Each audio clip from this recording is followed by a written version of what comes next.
Hi everybody, thanks for watching. In this video, we're going to practice writing chemical equations from a given word equation. The hard part when you're doing this is not really the equation, it's all of the different types of formulas that you have to write along the way. In general, at this point, there's 4 different types of formulas you'll see. The formulas for molecules, which are covalently bonded substances, ionic substances, lone elements, and acids. The first challenge is identifying which of these 4 formula types you have to write. Molecules can always be identified because they're made of only nonmetals. Ionic substances are metals attached to nonmetals.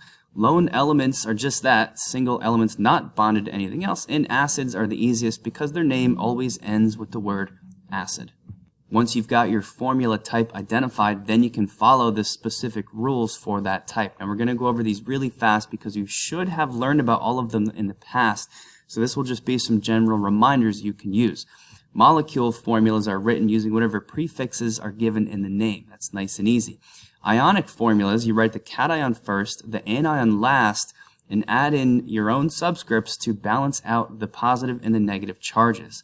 Lone elements are the easiest. It's just the symbol for that element, unless that element is one of these 7, in which case you add a subscript of 2. Acids take the most work. They all follow the format HX, but you've got to plug in the X, and the X can be an element if the name of the acid starts with hydro. X is an 8 polyatomic ion if it's named as ic acid, or it's an ite polyatomic ion if it's named as us acid. Make sure you've taken a moment to write these down before we go any further. There's some other references that'll be helpful to have available from the beginning, such as a polyatomic ions chart and a chart that lists the charges that ions will have in an ionic substance. So now let's take a look at our first example as we try to write the chemical equation for the word equation. Magnesium metal reacts with aqueous hydrochloric acid to produce magnesium chloride and hydrogen gas. Remember that all chemical equations follow the same format: reactants first, products second. And I like to start by finding a word in the sentence like to produce. To produce is going to let me separate the reactants that come before it from the products that come after it, and I've got those color-coded to show you what I mean. Now comes the hard part. We have to write the formula for each of these substances. The first one listed is magnesium metal, which luckily is the easiest type. It's a lone element, and it's not one of the 7 that come with a subscript of 2. So all I have to do is write the symbol for magnesium, which is Mg. You might want to put in a parenthesis S as well because it does say metal, and most metals are solids. Next, I've got hydrochloric acid, which of course is an acid.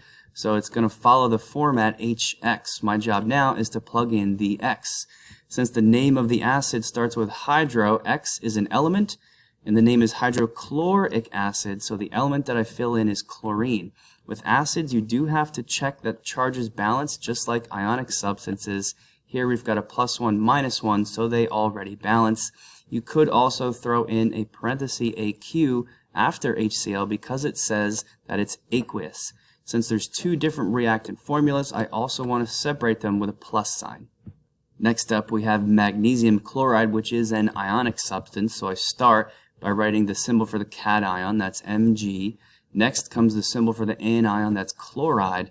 Because it's ionic, I have to check the charges to see how they balance. Mg is a +2, chloride is a -1. The way to make a +2 balance with a -1 is adding 2 chloride. So the formula would be MgCl2. Lastly, we've got hydrogen gas, which is another lone element. This time it is one of the 7 that come with a subscript of 2. So I can't just put H. Hydrogen is H2. It also describes it as a gas, so I'll fully complete this by putting parenthesis G. Let's take a look at a second example. This time try and pause the video to give it a shot yourself before looking at the answer.